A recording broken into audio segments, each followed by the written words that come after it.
15 beers on a Tuesday afternoon. 15 beers on a Tuesday afternoon. Fuck yeah!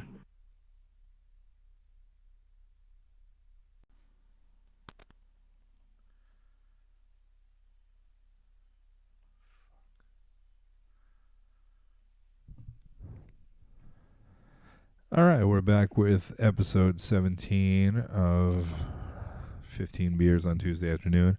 Seems like we're having some trouble with the Facebook live stream. I shouldn't have talked shit about them. You talk shit about Facebook, they're like, fuck you, sorry we're having trouble playing this video. I'm not sure if it was because I was playing music or not. But I think I'm just going to go on and call Dez and do this interview. And it'll be up on podcast sites afterwards. We might not be live. I don't know. Maybe it'll fix itself. Who knows? But let's give her a call.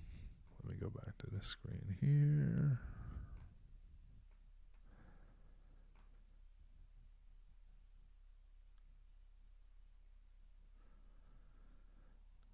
Shoo-doo-doo.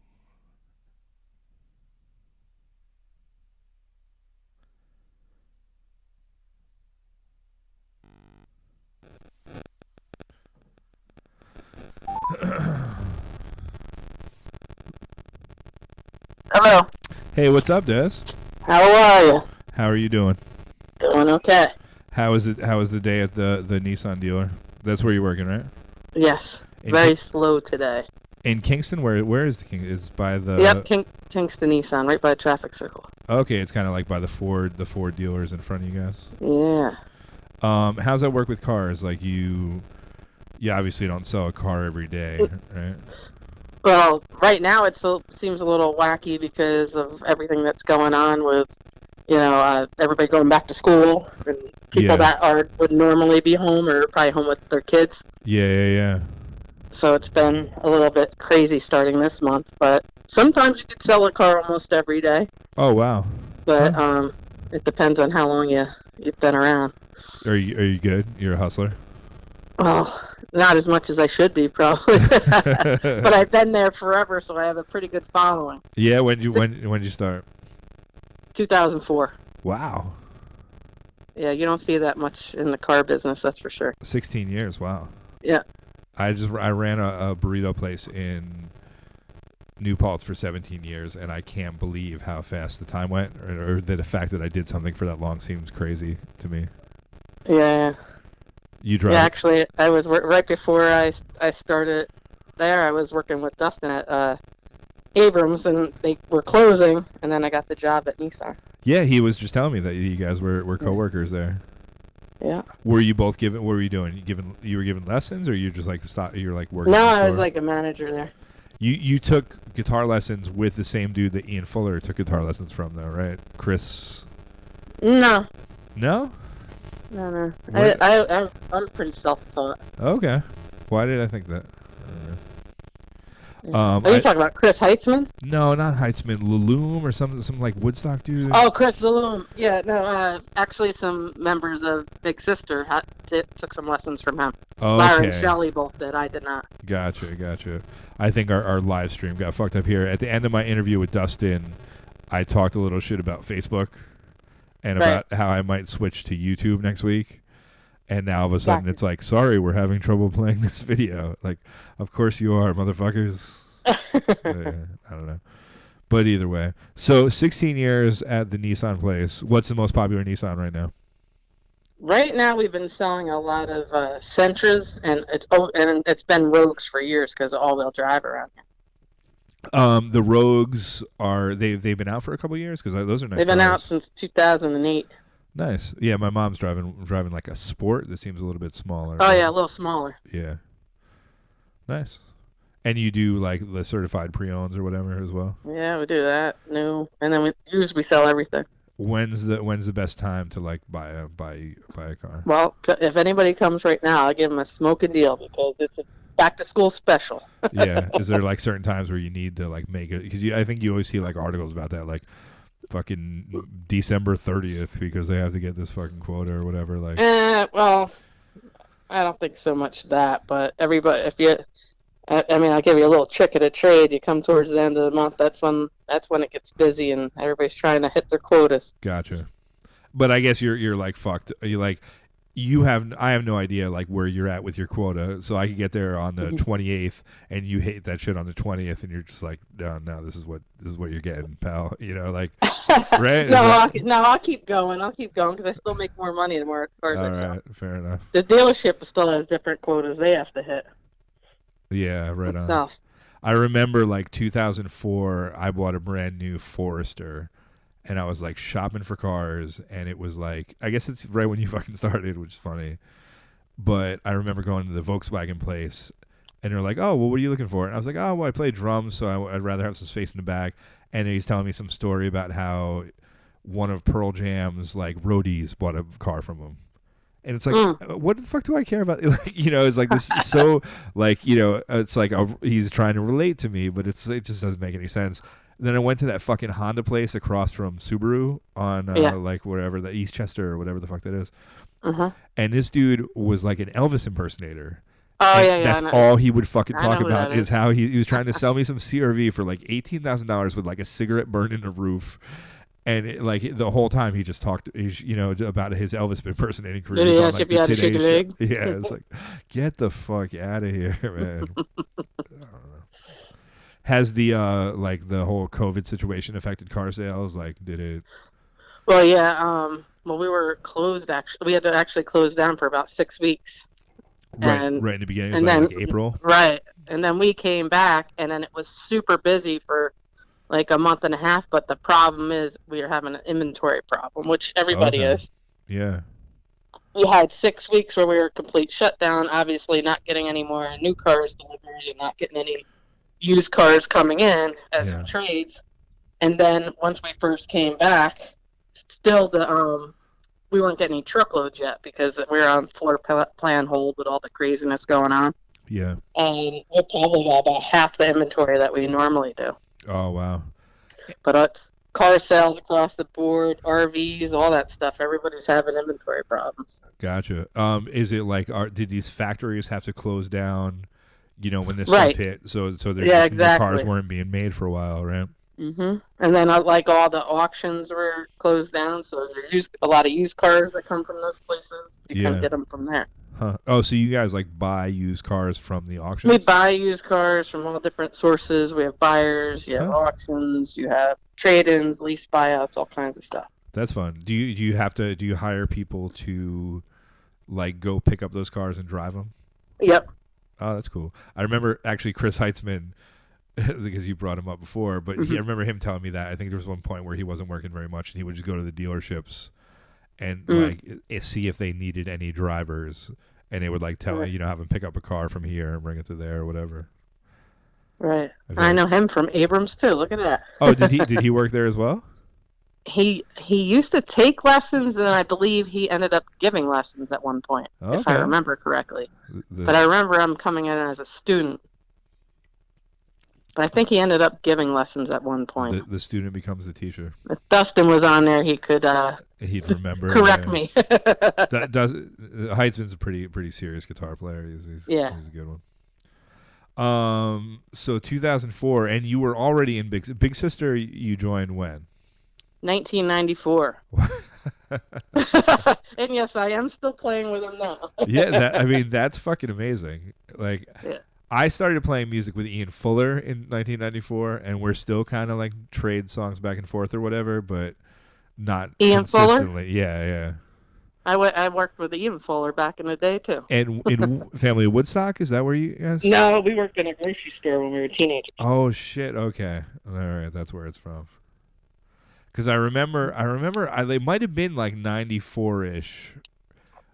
I think I saw you guys at the Rosendale Street Fest. Were you doing like the Big Sister at the Rosendale Street Fest in that era, or was that before? Probably the year after.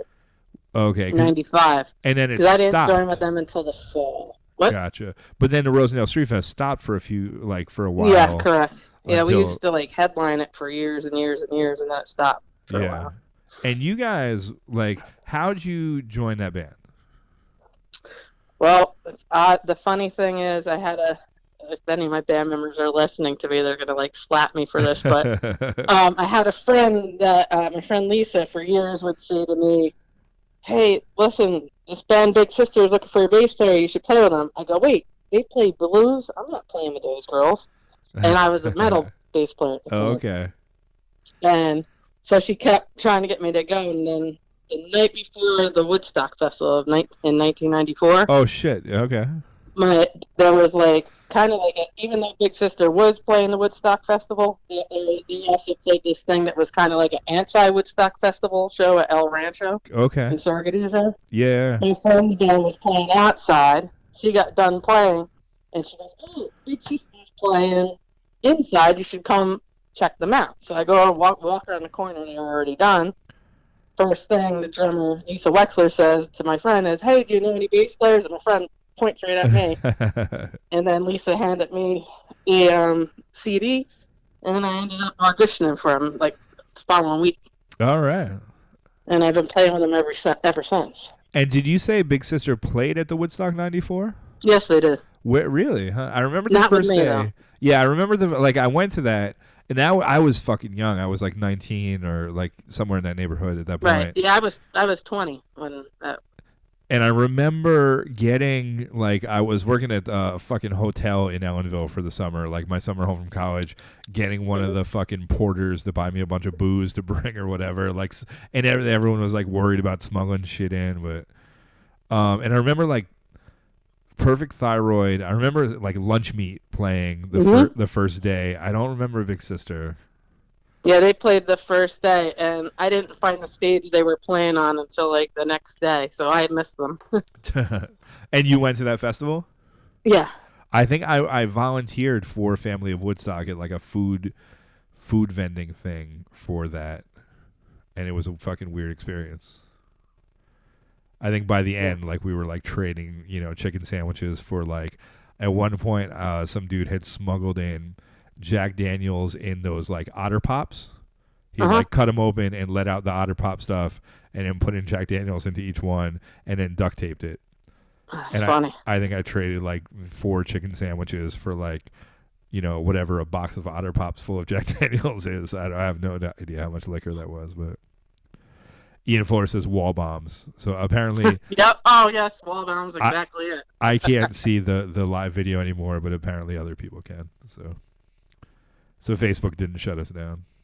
Oh, all right. So 1994 till now, that's fucking crazy. And you're the one album you have on Spotify that was like on a big label, right? Yeah, we had put out Big Sister had put out like 2 albums before I joined in 1994, and then we put out we did one in 1995. And we did that over at Clubhouse it was at Germantown at the time. Okay. And then I was independent. And then we did one in 1998. We recorded that at Bearsville Studios. Oh, wow. And then in 99 we got signed to Capricorn Records. Okay. And we did that one at Dreamland. Oh, right, nice. I don't know if you remember that or not. Who was the producer technician guy there? John Sickett. Oh, okay. I don't know. Do you know who that is or not? I don't think I do. He was most known for Dave Matthews' Crash. He engineered that album, and then he also did a lot for Fish. Okay. And they actually have an album called The Sickett This that was named after him. Oh, wow. And how was working with him? That's the very album. Very interesting. Was it like a demanding experience kind of thing? What'd you say? Was he like a demanding thing where he was like, No, he was way mellow. Okay. Really, really mellow.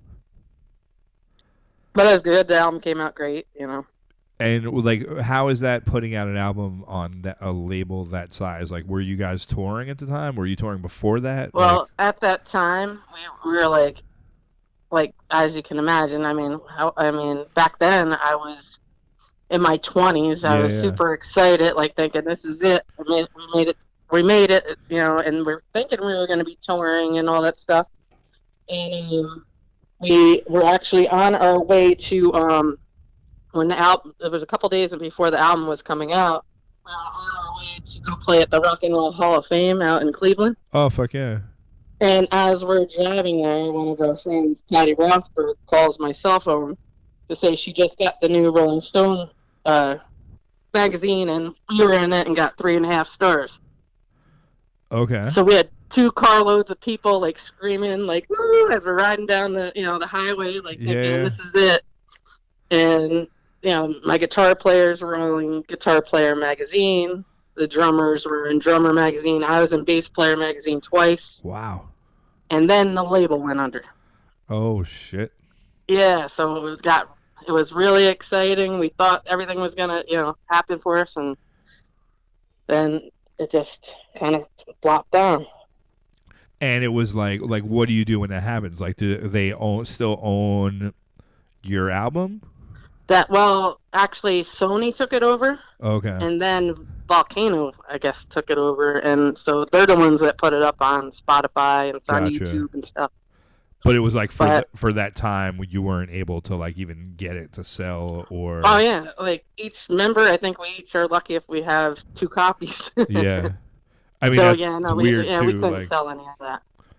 And I imagine it's probably weird going back to like doing independent stuff after you have that kind of support, right? Right. Yeah, definitely. Yeah. But you guys are still playing. I'm still playing with them. So how that like when that fell through, did it like fall apart for a little while, or how did you guys regroup? Like what was? No. I mean, we're pretty more localized than we used to be. We don't play as often as we used to. Yeah. But we all kind of have I have a day job now. Yeah. So back then, for a while. Back then, everyone was just doing the band. Right, and Lara, she's a school teacher, so she's committed to being here. Gotcha. So we definitely. But I'm also playing in several other bands, so I'm always playing somewhere. You're working. So like in the late '90s, were you guys like touring all the time, or you're like traveling a lot? We were touring a lot up until like when we got that record deal. Yeah. Wow. And were you doing like at that point? Were you doing stuff on your own, or were you like? Did you guys have a booking agent? Were you like going out with bigger bands? Lisa Wexler, our drummer, was pretty much doing all the booking. Gotcha. So you were doing like independent, like kind of like 3 hours a night kind of stuff, or right? Yes. Yeah. Right on.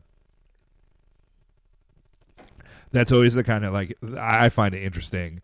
It's like the more successful you get, the less you have to play. Kind of to an extent, you know what I'm saying? Like when you're, right, yeah. You're paying you have to, work your ass off for 3 hours when you're like trying to make enough money to keep going. Right, yeah.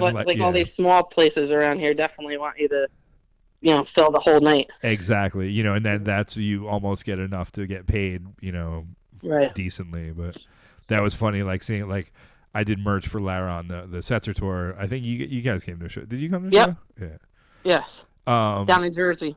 Yeah, but it's funny, like the best shows they've, I've been on at a lot of their 3 or 4 hour shows, and they just had to play 30 minutes. It's the best show of their career. It's yeah. It's funny how that works. I guess the Setzer thing was longer, but so you said you're playing with a lot. Are you doing anything with? Have you done any like live streams with Big Sister since like the quarantine thing? Are you doing any outdoor shows? Not yet. We did one of those little acapella. We have only been near each other one time, and that was like last week. We've kind of not been around each other since this whole quarantine happened. Gotcha. Have you been pretty like not very socializing very much? Not much. I have been rehearsing I do play with Ivory Rose, who's been playing around here for the past 25 years also. Okay. How long have you been playing with them? I've been playing with them about 1.5 years. Okay, right on. But interesting thing is with those girls is I've known them throughout their whole career, and I've been going to watch them play, and I would like run in, like go into a store and somebody come up to me and say, "Oh, you still playing with Ivory Rose?" And for years I've had to say, "No, I don't play with Ivory Rose," and now I get to say, "Yes, I do play with them as well." Yes, I still. But they'd always confuse Big Sister and Ivory Rose because both girls have raspy voices, even though they don't play the same style of music. But Ivory Rose is like a little mellower than Big Sister, a little less bluesy. Yeah, I would say that. Okay. Probably more on the like a pop edge, Gotcha. where Big Sister's more on a bluesy edge. Ian Fuller just commented that he owes you for the first Loud concert he went to. I don't know I don't know what one that is. Where And the only bass lessons he ever had. So I'm not sure what Well, that's good. Yeah. I think I went with him. I think I went with him when he bought his first guitar. I'm sure he'll He had a he'll nice play fucking Yamaha. I remember like when I first started playing with him, he had this like I think he asked me to go with him to like Albany or something when we were Yeah. kids, and I helped him pick out his first guitar, and I'm Nice. sure he'll chime in on that. Yeah, I went to SUNY New Paltz in like '94, and I went to Jack's Rhythms, and there was an ad like drummer wanted, Rancid Mudhoney Fugazi, and that's where I met Ian Fuller. Was playing bass for that. It was. So and then you're also playing with Richie Scarlett. Is that? Yes, I am. How'd you end up with that? A really good friend of mine. I actually was like when I was a kid. I watched Richie Scarlett play a lot when he played with East Fraley. Yeah. And a friend of mine was roadieing for him for a few years, and my friend Chris, he had told a bunch of times to Richie, "You got to get my friend Dez to play bass." For like 10 years, told him this. Yeah. But he had a bass player at the time, and so he kind of just went about his business. And then when it came time that bass player left, he called my friend Chris up and said, "Hey, my bass player left, and I have this gig coming up." He goes, "At the chance, can you ask her if she would play?" And it was Richie Scarlett, Rick Derringer, and Derek St. Holmes from Ted Nugent. Okay. So how do you say no to that? Yeah, fuck yeah. So I actually thought it was just going to be for like one gig. Yeah. And I just went over to his house and jammed with him for a little bit, and he ended up going, "Okay, this is my new bass player," and I was like, "Huh?" Because I thought it was just for one gig. Yeah. And that's a little like more like you said you're like a metal girl to grow. That was where you started from. So his stuff, is it a little more the heavier stuff? No. Yeah, he's not really metal. He's just like he's kind of more like just a rock and roll guy. Rock and roll guy. All right. Yeah, definitely not. If he was called metal, he probably wouldn't like it actually. Oh, sorry. No, I don't mean it like that. I just mean he's definitely, I wouldn't call him metal. But he is definitely one of the best guitar players that I've ever seen. So awesome. It's good. It's cool to be able to be in his band. And I where's can't he forget from? What's that? Where's he from? He's originally from the Bronx, but he lives over across the river now. Oh, okay. So it's local. Yeah. Right. Yeah. But and then we got Louis Spagnola, who actually plays guitar with Richie as well, and I recruited him. He plays with me in Ivory Rose as well. Oh, all right. So you're bringing it all together. Yeah. So you know how it is. All us musicians all end up absolutely. at one point or the other playing together. Absolutely. Do you do any record? Like, do you have any recording set up in your home that you can do? I don't really, and I should. Yeah. I don't really. I've done some recording with Richie, Louis that I was just talking about. He's got a nice recording studio, and I've recorded over there a couple times. That's what I do. I use it for this live stream, and I can do some drum recording or whatever. I first bought this 2-input thing, but now I've upgraded to an 8-input, so I can record some drums at my house and send it to somebody, and then they can as a WAV file. And then if you have a recording thing, you can just put bass on it, and you can kind of do some distanced songwriting and stuff that way. It's kind of cool. And then I play with this band called Jake, and we actually had just did a bunch of recordings actually at my house, just off of a laptop, but it wasn't mine, so don't ask me what we used. Yeah. And we were just getting ready to start, booking some gigs and stuff, and then everything got shut down. What kind of stuff? What kind of music you playing there?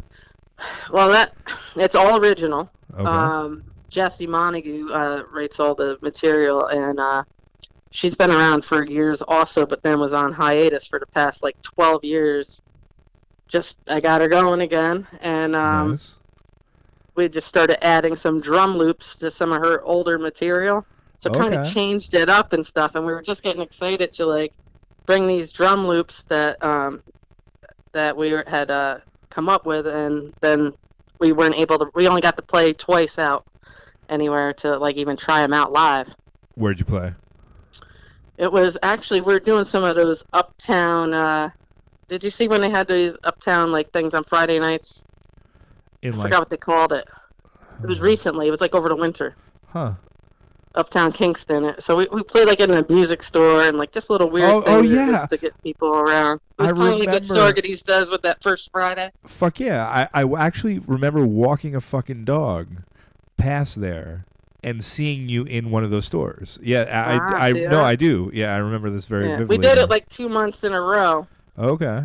And then everything shut down, come March when we were planning on doing. We were actually going to try to do some double bills with a couple of the bands that I'm playing with. Yeah. And then everything just kind of fell apart. Who knows when we'll all get to start doing this stuff again? Yeah, I mean it's crazy. Like, when do you think that? You have any thoughts on when the fuck that's going to be? Have you been doing any outdoor stuff? I haven't done anything at all live. Yeah. Not since the last time I played was with Richie Scarlett at the Chance back in February. Okay. Like late, like February. You remember? It's just funny. I think it was the middle of February. I remember we had a Rednecker Manson show. We played with the goddamn Gallows at BSP on March 9th. And so right before it shut down. Everyone, like, we choked about, like, they had just come back from Europe. They had been all over the fucking world, and they were all sick as dogs, and we're all hugging and whatever. And like, we knew coronavirus was a thing, but like, we didn't think it was, you didn't think it was serious yet. Right. And then like, like 2 days later, everything was like, shut the fuck down. It was like, oh shit, I shouldn't have hugged that dude. I'm probably going to die. Right. But I didn't, so it worked out. But there are a lot of like outdoor, like you see Lara doing a lot of like the outdoor stuff. Yeah, actually, we just went and saw her play at that brewery across the river there in Rhinebeck. Oh, Grand Cru? Yeah, that was really nice. They did a really great job with the social distancing and spreading out all the people. Yeah, I hear it's really nice back there. I haven't gotten a chance to check that out. I've been to a few things at Keegan's, and that seems weird as fuck. Have you, like, I don't know if you've seen how they have it set up, but it's like... Yeah, actually, we went to see Lara play there once, and also Denise Perrant, who is a former Big Sister also. You know her, right? I'm not sure if I know Denise. From the Deadbeats. Oh, okay. All right. But that seems so weird, because it's like you're like facing... down, or like almost you're facing a wall, and then just like this row where there's not anybody standing, and then it's everyone's not ideal, off to your sure. right. It just doesn't feel like especially if you're playing for 3 hours, like there's so little engagement that it's like it seems hard to like focus for me. But yeah, I think they should just put the musicians like in the parking lot. Yeah, like towards the back or something, so you're at least facing everybody. But yeah. It's hard. I hear the Colony's nice. Yes. I've seen some video footage, but I haven't got it yet. I think I'm gonna go see a friend's band play at the Station on Friday. They're playing out. They got stuff going on there. I guess so. It's weird because it's like my friend Dave Panulo and this girl Faye that I work with at the Anchor. Her boyfriend Tyler is just singing, and they're like they're called F16, but it's like a punk rock thing. And they're playing for an hour and 20 minutes. Was like a long, their Bandcamp, their songs are fucking killer. F16 they're called, but all their songs are like 2 minutes, and I'm like, are you guys gonna play everything 4 times, or like do you guys have 72-minute songs or however whatever? Well, shit, Big Sister with us, we played a 1 hour set playing the same song once. Well, well, I mean, you guys are good with that shit. We played James Brown's Cold Sweat for an hour at a biker bar like 20 years ago. Yeah. And also we looked at the clock, we go, oh wait, we got to take a break. That was our problem, like with when me and Larry used to tour with Tiger Piss, is that, we were all original, we didn't know that many covers, so like, we get to places where, it's like you could make $300, which for then was like a lot of money to make, If you play 3 hours, it's like, oh, sure. And then we try to figure out how to do it, and it's like, I don't know. You have to redo stuff for, which again, I think it always feels so weird to redo stuff as a musician, but I think people listening don't really, remember it, or I don't know. I think sometimes I think it's better when things are changed up sometimes. Yeah. That is a nice thing about the blues, though. You kind of jam out with that shit, and So what else? Where else are we going here? I'm getting a little drunk, by the way. That's all right. I'm right behind you. But I worked today, so I had to do it. I had to get some IPAs. Which of the? What are you drinking? Southern Tier. Okay. What kind of Nissan are you driving? Pathfinder. Those are like bougie though. Those are pretty pricey. Right? Bougie. Yeah. Well, I need something that I can tow because I do ride Harleys, so I tow Harleys. Oh shit. And I have a camper, so Right on. You do like some cross country camping trips.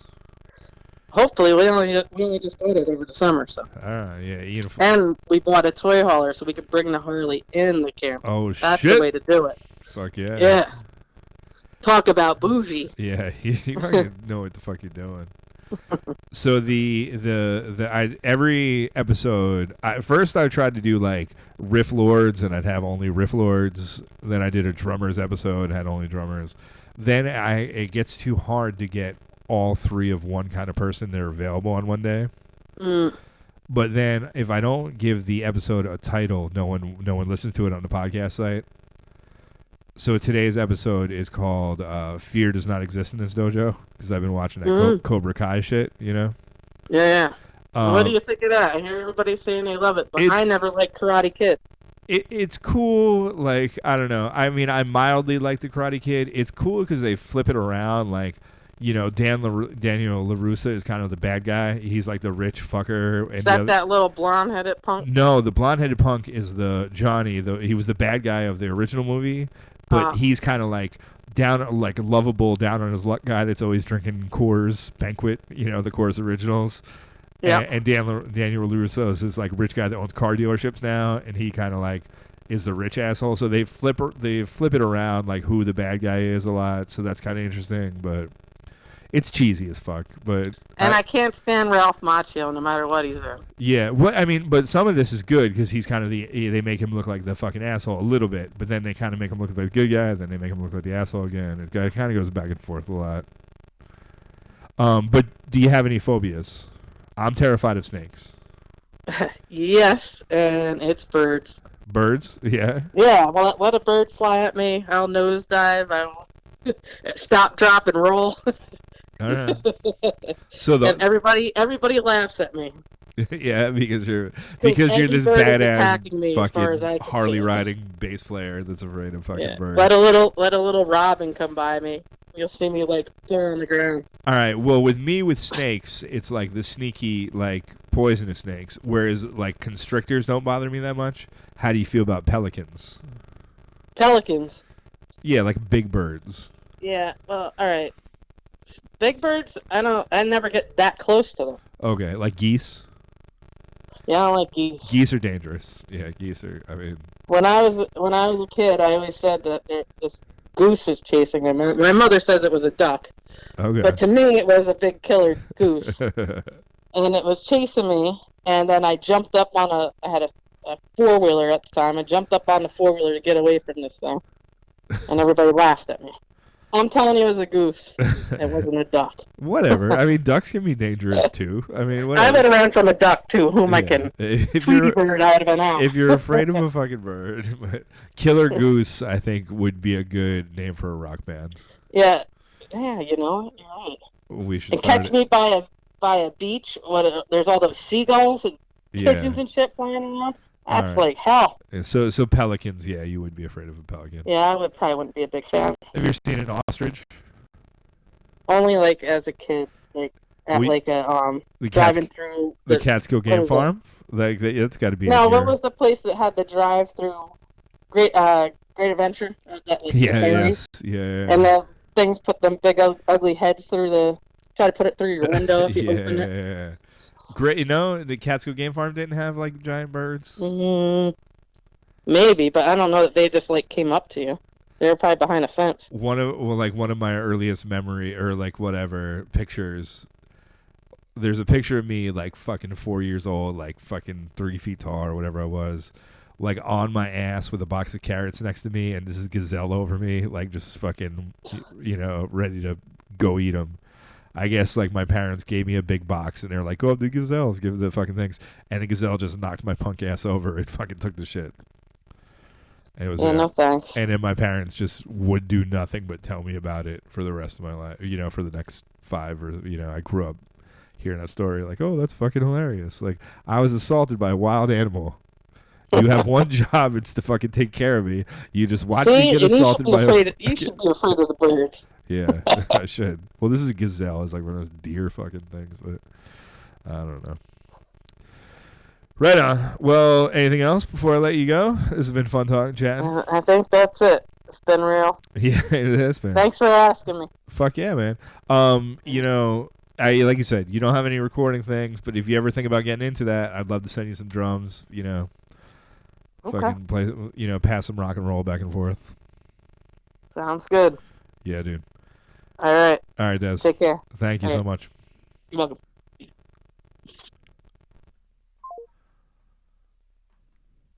All right, and it was Dez Williams, rock and roll bass player. Hoo-ha. All right, we're smoothing through it. For some reason, I can't watch the live video. I don't see the live video come up on Facebook anymore, but it seems people have been commenting, so it seems like we're rolling. We've got my friend Dave Ram from Seattle coming up next. His band, The Wimps. He doesn't normally sing, he normally drums, but they have a song called OPP, Other People's Pizza. But it's only 2 minutes long, so I put it on the playlist twice in a row so I'd have time to pee. So you might hear the song twice. But it's honestly fucking worth it. So if you're listening to it on the podcast, then look up The Wimps OPP.